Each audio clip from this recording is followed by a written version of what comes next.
नमस्कार बंधुगण मोर नाम सबिता मु जणे सुंदरी महिला एवं मु एका रहुछि। गोटिए दिन एक 16 वर्षर पुओ मो पाखकु आसी एक इच्छा प्रकाश कला जहा मोर हृदय को प्राय बंद करिदेला। मु केबे कल्पना करी नथिली जे एते छोट पुओ एते निर्लज्ज भाबरे किछि कहि परिबो, किंतु मु कोन करि परिबि। मु सुंदर थिली एवं मते टंकार बहुत आवश्यकता थिला। मु मने मने भाबिली एही पुओ मोर कोन क्षति करि परिबो। अति बेसी रे से 5 किंबा 7 मिनिट पर्यंत टिकी पारिबो। एही चिंताधारा मनरे रखी मु ताकु तार इच्छा पूरण करिबाकू राजी होई गली, किंतु जहाकू मु अनुमति देइथिली से केवल एक छोट पुओ बोली भाबी से सारा राति मते चित्कार करैबाकू लागिला। मु 32 वर्ष बयसर थिली, जदिओ मु मोर प्रकृत बयस ठारू बहुत छोट देखा जाउथिली। मोर टंका पई प्रबल लोभ थिला, तथापि मु किपरि रोजगार करिबी ताहा जानि पारु नथिली, कारण मो स्वामी सबुबेले असुस्थ रहुथिले। गोटिए दिन मु घरे एका थिली एवं किछि करिबार नथिला। ठीक सेही समयरे सेही 16 वर्षर पुओ आम घरे पहुंचिला। से मोते देखिबार उपाय देखि मु तुरंत बुझी पारिली जे से कोन चाहुछंती। मोते अभिवादन करिबा परे से कहिले, मैडम मु संपूर्ण एका एवं मु आपणंकु एक प्रस्ताव देबाकू चाहुछि। मोते केवल गोटिए सुजोग दियंतु। मु आपणंकु निराश करिबि नाही। प्रकृतरे मु आपणंक समस्त आवश्यकता पूर्ण करिबा पई अक्लांत परिश्रम करिबि। मु तांकु मुंडरू गोड़ पर्यंत चाहिली। से बयसरे बहुत छोट थिले मध्य सुंदर एवं आकर्षणीय थिले। मु तांकु क्षमा मागिली एवं कहिली, मु तुम सहित एपरी एक व्यवस्था करि परिबि नाही। तुमे एबे मध्य छोट एवं मु भाबु नाही जे तुमे एपरी विषय गुड़िक आलोचना करिबा पई यथेष्ट वयस्क। से हसी उत्तर देले, मैडम मोर 5 वर्षर अभिज्ञता अछि। मु 12 वर्ष बयसरु एही काम करूछि। मोर आउ केही नाही। मो संपूर्ण स्वावलंबी एवं एही वाणिज्य विशेषज्ञ। मते विश्वास करंतु, आपण एहा पई अनुताप करिबे नाही। प्रकृतरे आपण एही निष्पत्तिरे बहुत खुशी हेबे। मु एबे प्रकृतरे आश्चर्य होई गली। तांको परि जणे पुओ किपरि एसबु कहि पारे एवं सबु किछि निजे। मु तांकु पचारिली, तुमर बापा मा केउठी? से उत्तर देले, मु संपूर्ण एका अछि। मो बापा मा आउ जीवित नाहंती। मु एही काम आरंभ करिबा पूर्वरु अनेक कष्टर सम्मुखीन होई किछि समय पई लक्ष्यहीन भावरे बोलिथिली। एबे मु किछि अभिज्ञता हासिल करिछि। मु मोर व्यवसाय को विस्तार करिबाकू चाहुछि। सेथिपई मु तुम पाखकू आसीछि। जदि तुमे मो सहित सहभागी हेबाकू राजी हुओ, तेबे मु तुम पई एक महान संपत्ति प्रमाणित हेबी। तांकर शेष मंतव्य सुनी मु आश्चर्य होई गली। सत्य हेउछि, मते प्रकृतरे जणे युवकर आवश्यकता थिला जिए संपत्ति संबंधी कामर दायित्व नेई परिबो। से मोते निज इच्छारे एही प्रस्ताव देउथिले एवं मु मने मने भाबुथिली जदि मु तांको सहित एही व्यवस्था को चूड़ांत करे, तेबे मु एक स्थिर मासिक आय पाइबी जहा मो जीवन को बहुत सहज करिबो। तथापि मु विपद विषय मध्य विचार करिथिली, जदि से समय मध्यरे भड़ा देबारे विफल हुए तेबे कोन हेबो। एहा मोते एक कष्टकर परिस्थिति रे पकाइबो। तथापि से केवल 16 वर्षर बालक थिले। मु भाबिली जे मु तांकु सहजरे मु जहा कहिथिली ताहा करिबाकू राजी करि परिबी। तेणु मोर निजस्व स्वार्थ को मनरे रखी एवं मु मध्य एका रहुथिली, मु चुक्तिनामारे सिल करिदेली। मु तांको घर सहित संलग्न दोकानटी भड़ा नेइथिली। तांको नाम प्रेम थिला एवं से मोते कहिले, सबिता मु मध्य दोकान भितरे रहिबाकू चाहे, कारण मोर आउ कोनोसी स्थान नाही। से बुझाइले, एपर्यंत मु रास्तारे एही काम करि आसुछि। एबे मु दोकान बाहरे काम करिबी। मोर एथिरे कोनोसी आपत्ति नथिला। सर्वोपरि दोकानटी मोर थिला। मु तांकु कहिली, तुमे जाहा भल भाबो ताहा कर, केवल दायित्वपूर्ण भाबरे भड़ा देबा निश्चित कर। सेता परे दोकान रे महिला मानंक पई विभिन्न सामग्री महजुद करिथिले एवं मु देखि आश्चर्य होई गली जे मात्र 4 किंबा 5 दिन मध्यरे तांकर व्यवसाय प्रकृतरे बढ़ी जाइथिला। से दोकानटी को सारा दिन खोला रखिले एवं सेही स्थानटी जहा एते दिन धरी खाली पड़िथिला, एबे सबुबेले महिला ग्राहकंक भिड़रे गहलीपूर्ण हेउथिला। पूर्वरु जेतेबेले मु एहाकू अन्य मानंकु भड़ा देइथिली, जणे हेले ग्राहक आसु नथिले। मु दोकानटी को एते थर भड़ा देबाकू चेष्टा करिथिली, किंतु समस्ते पछकू हटी जाउथिले। ଦାବି କରୁଥିଲେ ଯେ ସ୍ଥାନଟି ବ୍ୟବସାୟ ପାଇଁ ଉପଯୁକ୍ତ ନୁହେଁ। ମୁଁ ସମ୍ପୂର୍ଣ୍ଣ ଆଶା ଛାଡ଼ି ଦେଇଥିଲି ଯେ ଦୋକାନଟି କେବେ ଭଡ଼ା ହେବ। ତଥାପି ସେହି ଯୁବକ କେବଳ ଏକ ଭଲ ମୂଲ୍ୟରେ ଏହାକୁ ଭଡ଼ା ଦେବାକୁ ରାଜି ହୋଇନଥିଲେ, ବରଂ ସଫଳତାର ସହିତ ତାଙ୍କର ବ୍ୟବସାୟ ଚଳାଇବାରେ ମଧ୍ୟ ସଫଳ ହୋଇଥିଲେ। ତଥାପି ପରିସ୍ଥିତି ବିଷୟରେ କିଛି ଅଦ୍ଭୁତ ଥିଲା। ସେ ଦୋକାନରେ ମହିଳାମାନଙ୍କ ପାଇଁ ଜିନିଷପତ୍ର ମହଜୁଦ ରଖିଥିଲେ ଏବଂ ମହିଳାମାନେ ତାଙ୍କଠାରୁ ସେଗୁଡ଼ିକୁ କିଣିବା ପାଇଁ ବିଶେଷ ଭାବରେ ଆସୁଥିଲେ। କିଛିଦିନ ପରେ ମୁଁ ପ୍ରେମ ସହିତ ସୁଖଦ କଥାବାର୍ତ୍ତା କରିବା ଆରମ୍ଭ କଲି। ସେ ପ୍ରାୟତଃ ଘରର ଛୋଟ ଛୋଟ କାମରେ ମୋତେ ସାହାଯ୍ୟ କରୁଥିଲେ। ଯେତେବେଳେ ମୁଁ କିଛି ସ୍ୱତନ୍ତ୍ର ରାନ୍ଧିଥିଲି, ମୁଁ ତାକୁ ଦୋକାନରେ ତାଙ୍କ ପାଖକୁ ନେଇଯାଉଥିଲି। ଦୋକାନ ଏବଂ ଘର ମଧ୍ୟରେ ଏକ ଛୋଟ ସହଯୋଗକାରୀ ଦ୍ୱାର ମଧ୍ୟ ଥିଲା। ଯେତେବେଳେ ଆବଶ୍ୟକତା ପଡ଼ିଲା, ମୁଁ ସେହି ଦ୍ୱାର ଖୋଲି ପ୍ରେମ ସହିତ କଥା ହେଉଥିଲି। ଧୀରେ ଧୀରେ ଆମ ମଧ୍ୟରେ ଏକ ଘନିଷ୍ଠତା ବୃଦ୍ଧି ପାଇଲା, କାରଣ ମୁଁ ମଧ୍ୟ କିଛିଟା ଏକାକୀ ଥିଲି। ଫଳସ୍ୱରୂପ ପ୍ରେମଙ୍କ ସାନ୍ତ୍ୱନା ପାଇବା ମୋତେ ଏକ ଅତ୍ୟନ୍ତ ଆବଶ୍ୟକୀୟ ଭାବପ୍ରବଣ ଆଶ୍ରୟ ଦେଇଥିଲା। ସତ୍ୟ କହିବାକୁ ଗଲେ ମୋର କୌଣସି ସନ୍ତାନ ନଥିଲେ ଏବଂ ମୋ ସ୍ୱାମୀ ବିବେକ ଷ୍ଟ୍ରୋକ ହୋଇଥିଲେ। ଘର ଖର୍ଚ୍ଚ ପରିଚାଳନା କରିବା ଅତ୍ୟନ୍ତ କଷ୍ଟକର ହୋଇପଡୁଥିଲା। ବେଳେବେଳେ କେହି ଜଣେ ଆସି ଟିକିଏ ଆର୍ଥିକ ସହାୟତା ଦେଉଥିଲେ।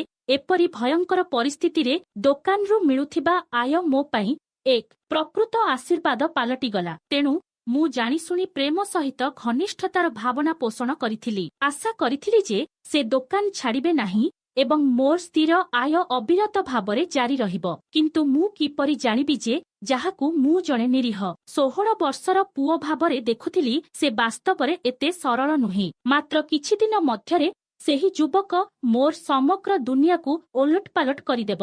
ଆମର ସମ୍ପର୍କ ଗଭୀର ହେବା ସହିତ ମୁଁ ଶେଷରେ ତାକୁ ମୋ ଘରେ ପ୍ରବେଶ କରିବାକୁ ଅନୁମତି ଦେଇଥିଲି। ଏବେ ଯେତେବେଳେ ଆବଶ୍ୟକତା ପଡ଼ିଲା, ସେ କେବଳ ଘର ଭିତରକୁ ଆସି ଦୋକାନରେ ବାକି ସମୟ ବିତାଇ ଦେଉଥିଲା। ବିବେକଙ୍କର ଏଥିରେ କୌଣସି ଆପତ୍ତି ନଥିଲା, କାରଣ ସେ ମଧ୍ୟ ପ୍ରେମକୁ କେବଳ ଏକ 16 ବର୍ଷର ପୁଅ ଭାବରେ ଦେଖୁଥିଲା। ପ୍ରକୃତରେ ପ୍ରେମର ଆଗମନ ଆମ ଜୀବନରେ ପୁନର୍ବାର ଉଜ୍ଜ୍ୱଳତାର ଏକ ନୂତନ ଭାବନା ଆଣିଥିଲା। ମୁଁ ଆଉ ପୂର୍ବ ପରି ହତାଶ ଏବଂ ନିରାଶାଗ୍ରସ୍ତ ନଥିଲି। ଯେତେବେଳେ ମୋ ମନରେ କିଛି ଥାଏ, ମୁଁ ପ୍ରେମକୁ ବିଶ୍ୱାସ କରୁଥିଲି। ତଥାପି ପରିବର୍ତ୍ତିତ ପାଗ ସହିତ ବିବେକର ସ୍ୱାସ୍ଥ୍ୟ ବହୁତ ଖରାପ ହେବାକୁ ଲାଗିଲା। ମୋ ପାଖରେ ତାଙ୍କୁ ଡାକ୍ତରଖାନା ନେବା ପାଇଁ ଟଙ୍କା ମଧ୍ୟ ନଥିଲା। ଗୋଟିଏ ଦିନ ହଠାତ୍ ମୋ ଆଖିରୁ ଲୁହ ଆସିଗଲା। ମୋତେ ଦେଖି ପ୍ରେମ ପଚାରିଲା, ସବିତା, କ'ଣ ହେଲା?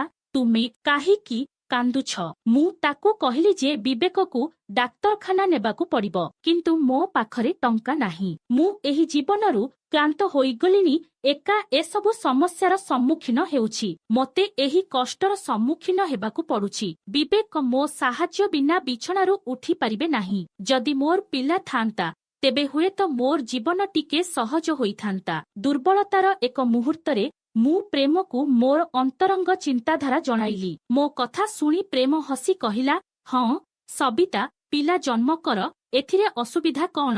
ତାଙ୍କ କଥା ମୋତେ ଲଜ୍ଜିତ କରିଦେଲା। ମୁଁ ତାଙ୍କୁ କିପରି କହିପାରିବି ଯେ ବିବେକ ଶଯ୍ୟାଶାୟୀ ଏବଂ ପିଲା ଜନ୍ମ କରିବା ପାଇଁ କୌଣସି ଅବସ୍ଥାରେ ନାହିଁ। ଆମ ବିବାହର ପ୍ରାରମ୍ଭିକ ଦିନଗୁଡ଼ିକରେ ବିବେକ ଚାହୁଁ ନଥିଲେ ଯେ ଆମେ ପିଲା ପାଳନ କରିବାର ଦାୟିତ୍ୱରେ ଫସିଯାଉ, କିନ୍ତୁ ଯେତେବେଳେ ଆମେ ପିଲାର ଆବଶ୍ୟକତା ଅନୁଭବ କଲୁ, ବିବେକ ଆଉ ଏହା କରିବାର ଶାରୀରିକ କ୍ଷମତା ରଖିନଥିଲେ। ହଠାତ୍ ପକ୍ଷାଘାତ ପରେ ସେ ଅନ୍ୟ କିଛି କରିବାକୁ ଅସମର୍ଥ ଥିଲେ। ପ୍ରେମ ବିବାହ ଭାବରେ ଯାହା ଆରମ୍ଭ ହୋଇଥିଲା, ତାହା ଧୀରେ ଧୀରେ ଆବଶ୍ୟକତାର ବିବାହରେ ପରିଣତ ହୋଇଥିଲା। ବର୍ତ୍ତମାନ ମୁଁ ବାଧ୍ୟବାଧକତା ହେତୁ ବିବେକଙ୍କ ସହିତ ରହିଲି, କାରଣ ମୋର ଅନ୍ୟ କୌଣସି ବିକଳ୍ପ ନଥିଲା। ପ୍ରେମ ମୋ ମୁହଁରେ ଭାବକୁ ପଢ଼ିଥିବା ପରି ମନେ ହେଉଥିଲା। ସେ କହିଲେ, ତୁମର ଚିନ୍ତା କରିବାର କୌଣସି ଆବଶ୍ୟକତା ନାହିଁ। ମୁଁ ତୁମ ସହିତ ଅଛି। କେବଳ ଦେଖ, ତୁମର ସମସ୍ତ ଅସୁବିଧା ଶୀଘ୍ର ଉଭାନ ହୋଇଯିବ।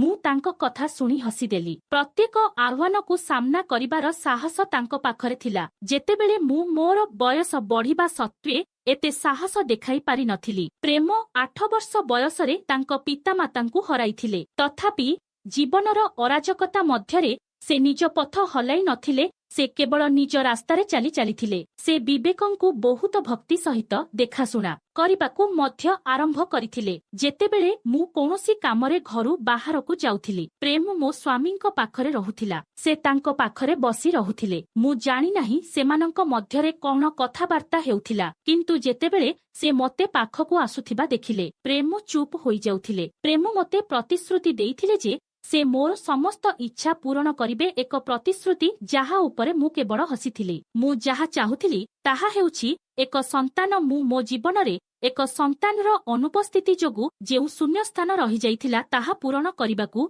चाहुथिली, किंतु प्रेम किपरि एपरि इच्छा पूरण करि परिबो। तथापि तांको पई तांको खुशी रखिबा पई मु मो मुहरे हस बजाय रखिली। तापरे किछि दिन परे मु मो भितरे एक परिवर्तन अनुभव करिबाकु लागिली। जेतेबेले मोर स्वास्थ्य खराब होइगला, प्रेम मते किछि टंका देले एवं अनुरोध कले, दयाकरी डाक्तरंकु देखा करिबाकु जाओ। तांको कथारे कार्य करी मु डाक्तरंकु देखा करिबाकु गली एवं सेठारे पहुंचिबा परे मु एक विराट आश्चर्यरे आघात पाइली। मु जानिली जे मु गर्भवती। एहा किपरि संभव? विवेकंक पिता हेबार शारीरिक क्षमता नथिला, तेणु मु किपरि गर्भवती होई परिबी? थरुथिबा हातरे मु रिपोर्ट नेई घरकु फेरी आसिली। घरकु फेरिबा परे मु विवेकंकु खबर जणाइली एवं हसी हसी से कहिले, हुए तो मु एबे एक संतानर पिता हेबार क्षमता फेरी पाइछि। जदि भगवान आमकु एही शुभ खबर देई आशीर्वाद करिसंती, तेबे आमे एहाकु हसी ग्रहण करिबा उचित। विवेकंक कथा सुनी मु आश्चर्य होइगली। मु कोन प्रकृतरे विवेकंक संतानर मा हेबाकु जाउथिली। एहा एपरि एक कथा थिला जाहाकु मु विश्वास करिपारिली नाही। मु विवेकंक शारीरिक अवस्थारे कोनोसी परिवर्तन देखि नथिली, तेबे एहा किपरि संभव होई परिबो? तथापि मु एही वास्तवताकु ग्रहण करिथिली जे मु विवेकर पिलार मा हेबाकु जाउछि। सेही मुहूर्तरु मु निजर अधिक जत्न नेबा आरंभ कली। प्रेम मध्य एही खबर सुनी बहुत खुशी होइगला, जेपरि शिशुटी तांको निज घरकु आसुछि एवं दोकान रे काम सारी से नियमित भाबरे मो घरकु जिबा आरंभ कला। से विवेककु गाधोइबा पई मध्य निजकु दायी कला। से विवेकर जत्न नेबा पई अधिकरु अधिक समय देबा आरंभ कला। एहा पूर्वरु मध्य से विवेकंक पाखकु आसी दीर्घ समय धरि बसी रहुथिला। फलस्वरूप मु प्रायतः अनुभव करुथिली जे प्रेमर उपस्थिति मो जीवनकु परिवर्तन करिछि। एबे से बेले बेले मोते फल किंबा रस आनी देउथिले। तांको दोकान बहुत भल चलिथिला। एहीपरि दिन गुड़िक बीतीगला। तापरे पूरा 9 मास परे मु एक सुंदर शिशुकु जन्म देली, जिए मो किंबा विवेकंक परि नथिला। आश्चर्यर कथा, शिशुटी ठीक प्रेम परि देखा जाउथिला। मु मो पिलार मुहकु चाहिथिली, तापरे प्रेमर मुहकु। तापरे प्रेम निजे हसिला एवं एक मंतव्य कहिला जहा मते संपूर्ण भाबरे आश्चर्य करिदेला। से कहिले, तुमे मते दिन राति देखुछ, सेथिपाई तुमर पिलाटी मो परि देखा जाउछि। से बुझाइले जे गर्भावस्थारे एक पिलाटी मा जाहाकु सबुठारु अधिक देखे ताहा सहित समान होई जाए। तांको कथा मते केवल चकित करिनथिला, बरम मते गभीर लज्जित मध्य करिथिला। एहा भाबिबा पई जे एते कम बयसरे से एपरि विषय गुड़िकर ज्ञान पाइथिला। पिलाटी एबे मो कोଳରେ कोळाइबा सहित मोर आनंदर सीमा नथिला। पिलाटीकु नेई घरकु फेरिबा समयरे लागुथिला जेपरि मो जीवनरे बसंत फेरी आसिछि। तथापि खर्च एबे पूर्व अपेक्षा आहुरी बढ़ीगला। मु बुझी पारु नथिली जे आमे एही खर्च गुड़िकु किपरि पूरण करिबु। तापरे प्रेम पिलाटीर खर्च पई टंका जोगाइबा आरंभ कला। से मो एवं मो पिला उभयर संपूर्ण दायित्व नेला एवं केवल मो एवं मो पिला पई नुहे, से केबे विवेकंकु जणे अपरिचित व्यक्ति भाबरे व्यवहार करिनथिले। मु तांकु एक सान भाई परि भल पाइबा आरंभ करिथिली, कारण तांको जोगु आमर दिन गुड़िक भल पई परिवर्तन होइथिला। तापरे मो पिलाटी 6 मासर होइगला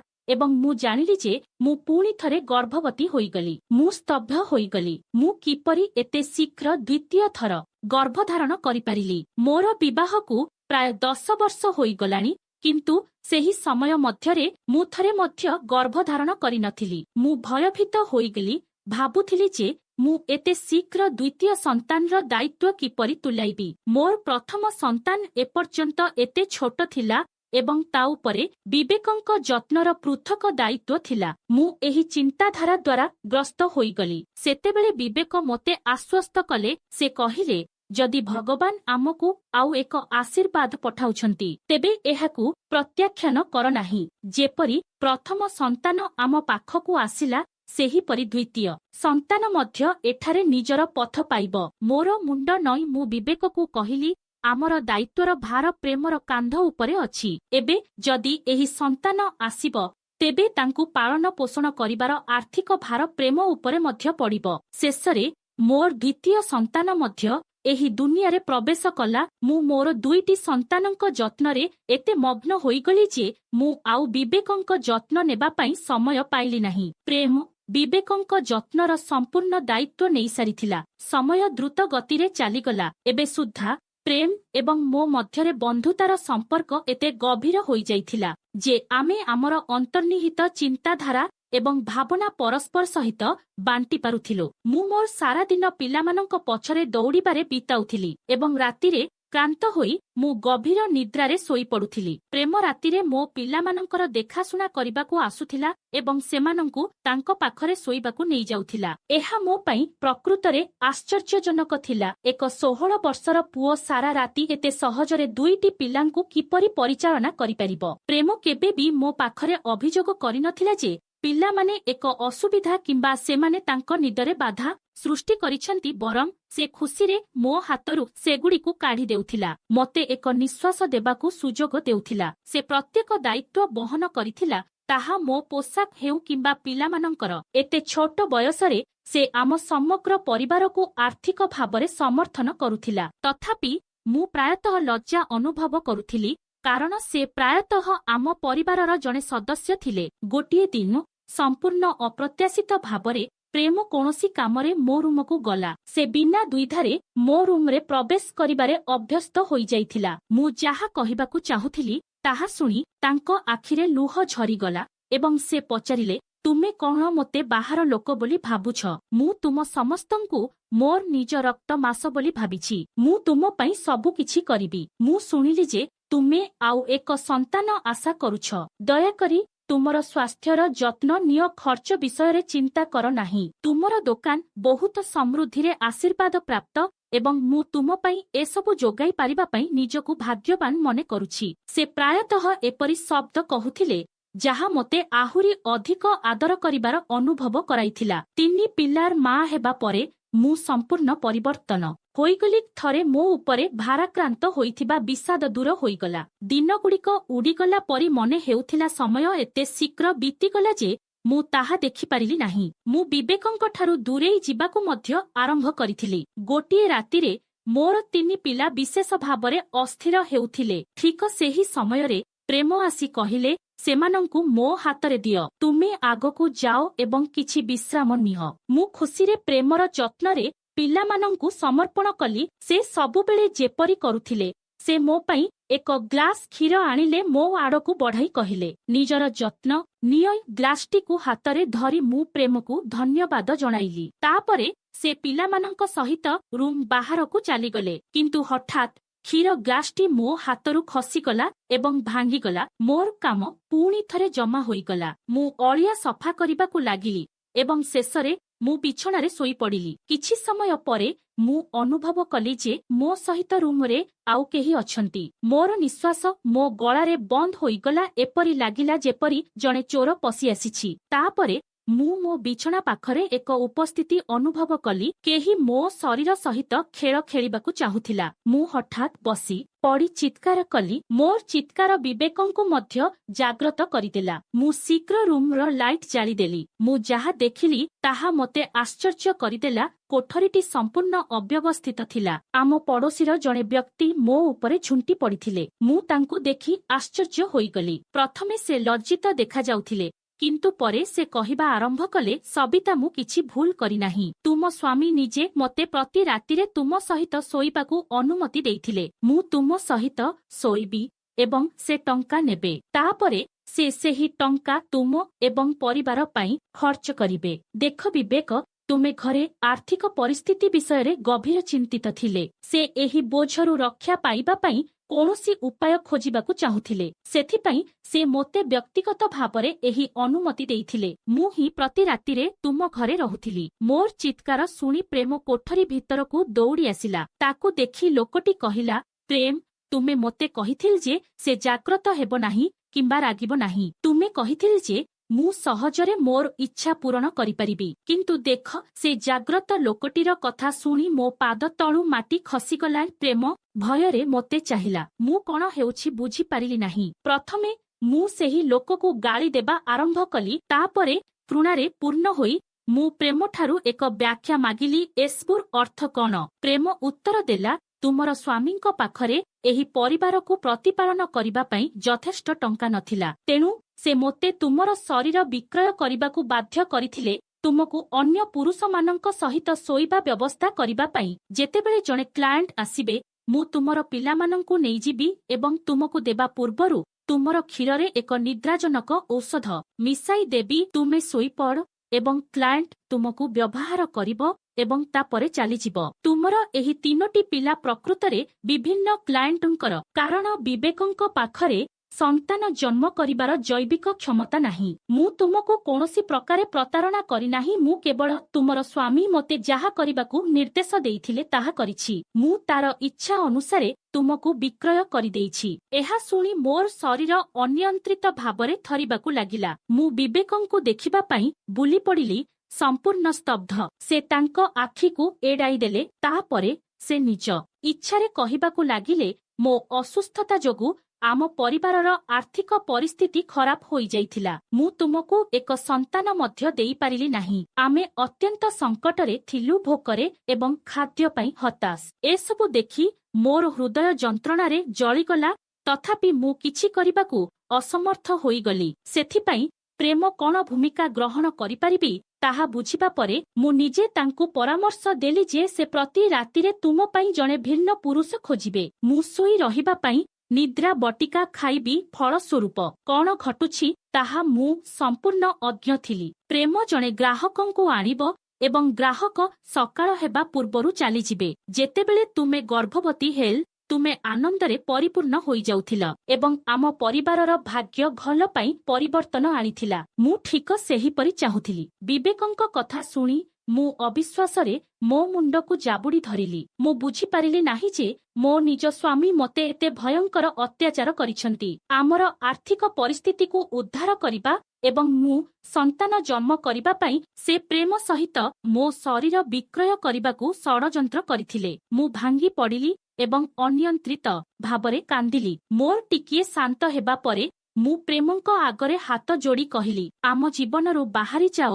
ତୁମେ ଆସିବା ପୂର୍ବରୁ ଆମେ ହୁଏତ ଭୋକରେ ରହିଥିଲୁ, କିନ୍ତୁ ମୋ ସ୍ୱାମୀ କେବେ ମୋ ଶରୀର ବିକ୍ରି କରିନଥିଲୁ। ଏପରି ଏକ ଘୃଣ୍ୟ ଚିନ୍ତା ତାଙ୍କ ମନକୁ କେବେ ଆସିନଥିଲା। ମୁଁ ପ୍ରେମକୁ ତୁରନ୍ତ ଦୋକାନ ଖାଲି କରିବାକୁ ନିର୍ଦ୍ଦେଶ ଦେଲି ଏବଂ ମୋ ପିଲାମାନଙ୍କୁ ତାଙ୍କ ହାତରୁ ଛଡ଼ାଇ ନେଲି। ସେଠାରେ ସେମାନେ, ମୋର 3ଟି ଛୋଟ ପିଲା ମୋ ସାମ୍ନାରେ ଠିଆ ହୋଇଥିଲେ। ତଥାପି ମୁଁ ଜାଣି ନଥିଲି ଯେ ସେମାନଙ୍କର ପ୍ରକୃତ ପିତା କିଏ। ମୁଁ ଆତ୍ମଦୟା ଦ୍ୱାରା ଗ୍ରାସିତ ହୋଇଗଲି। ମୁଁ କେତେ ମୂର୍ଖ ଥିଲି ଯେ ଏହି ପିଲାମାନେ ପ୍ରକୃତରେ ମୋ ସ୍ୱାମୀଙ୍କ ନିଜର। ମୁଁ ଉଭୟଙ୍କ ଦ୍ୱାରା ପ୍ରତାରିତ ହୋଇଥିଲି। ମୋ ଦୃଷ୍ଟିରେ କେବଳ ପ୍ରେମ ଦୋଷୀ ନୁହେଁ, ବିବେକ ମଧ୍ୟ ସମାନ ଦୋଷୀ। ତଥାପି ମୁଁ କଣ କରିପାରିଥିଲି? ମୁଁ ବିବାହର ପବିତ୍ର ବନ୍ଧନରେ ବିବେକଙ୍କ ସହିତ ଆବଦ୍ଧ ଥିଲି ଏବଂ ତାଙ୍କର ଅବସ୍ଥା ଏପରି ଥିଲା ଯେ ମୁଁ ତାଙ୍କୁ ପରିତ୍ୟାଗ କରି ଚାଲି ଯାଇପାରିଲି ନାହିଁ। ଏହିପରି ନିତାନ୍ତ ଆବଶ୍ୟକତା ହେତୁ ମୁଁ ତାଙ୍କ ପାଖରେ ମୋ ଦିନ ବିତାଇ ଚାଲିଲି। ପ୍ରେମ ସେ ଦୋକାନ ଛାଡ଼ି ଚାଲିଗଲେ। ସେହି ଦୋକାନରେ ସଞ୍ଚିତ ଟଙ୍କା ବ୍ୟବହାର କରି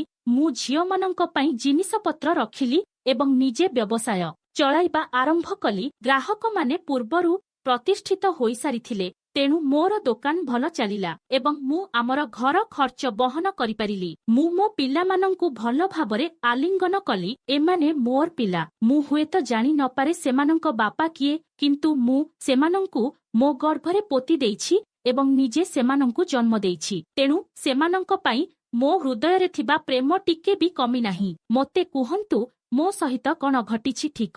ମୋ ସ୍ୱାମୀ ଏପରି କରିବା ଉଚିତ ଥିଲା କି? ଜଣେ ପୁରୁଷ କେବଳ ସେମାନଙ୍କର ଆର୍ଥିକ ପରିସ୍ଥିତିକୁ ଉନ୍ନତ କରିବା ପାଇଁ ତାଙ୍କ ସ୍ତ୍ରୀଙ୍କ ଶରୀରକୁ ପ୍ରକୃତରେ ବିନିମୟ କରିପାରିବେ କି? ମୁଁ କଣ ମୋ ପିଲାମାନଙ୍କୁ ପରିତ୍ୟାଗ କରିଦେବି? ଏହି ଯୁଗରେ କଣ ପ୍ରକୃତରେ କୌଣସି ଛୋଟ ପିଲା କିମ୍ବା ଯୁବକଙ୍କ ଉପରେ ବିଶ୍ୱାସ ରଖିପାରିବି? ଦୟାକରି ମନ୍ତବ୍ୟ ବିଭାଗରେ ଆପଣଙ୍କର ମତାମତ ସେୟାର କରନ୍ତୁ। ଏହି ଭିଡିଓ ଦେଖିବା ପାଇଁ ଆପଣଙ୍କୁ ଧନ୍ୟବାଦ। ଯଦି ଭିଡିଓଟି ଆପଣମାନଙ୍କୁ ପସନ୍ଦ ଆସିଛି ତାହେଲେ ଭିଡିଓକୁ ଲାଇକ୍ କରନ୍ତୁ ଏବଂ ଆମ ଚ୍ୟାନେଲକୁ ସବସ୍କ୍ରାଇବ କରନ୍ତୁ। ଧନ୍ୟବାଦର ନମସ୍କାର। ଦେଖାହେବା ଆଉ ଏକ ନୂତନ କାହାଣୀରେ।